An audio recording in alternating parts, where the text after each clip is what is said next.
Well, the government's selling of its carbon tax plan has ramped up a notch with a People's Forum in Brisbane last night. Prime Minister Gillard faced 100 uncommitted voters on a number of issues about the carbon tax, but the one which kept coming back was whether she lied about it. Here's what Dennis asked.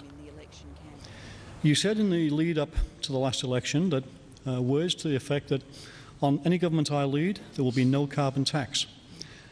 My question then is, when is it okay for a person holding high office to lie? Another voter said she didn't feel she could trust the PM anymore.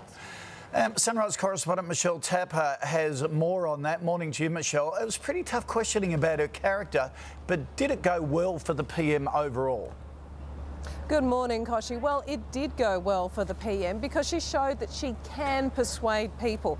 Before the forum, of the 112 voters that were there, only 20% said they were committed to a carbon tax. But after an hour of very tough questioning, she managed to double that figure, and 41% of the people said that they were convinced of a carbon tax. So that shows she can persuade people, but there was still 59% of the people that were unconvinced or undecided. So she still has a long way to convincing the rest of the country. And she was asked some tough questions, like you mentioned, Koshi. The one that kept rearing its head, of course, was how can people trust her and why did she change her mind? And the Prime Minister referred to the fact that the government had changed, and she was referring to the hung parliament, and she said that this carbon tax is the right decision for the nation's future.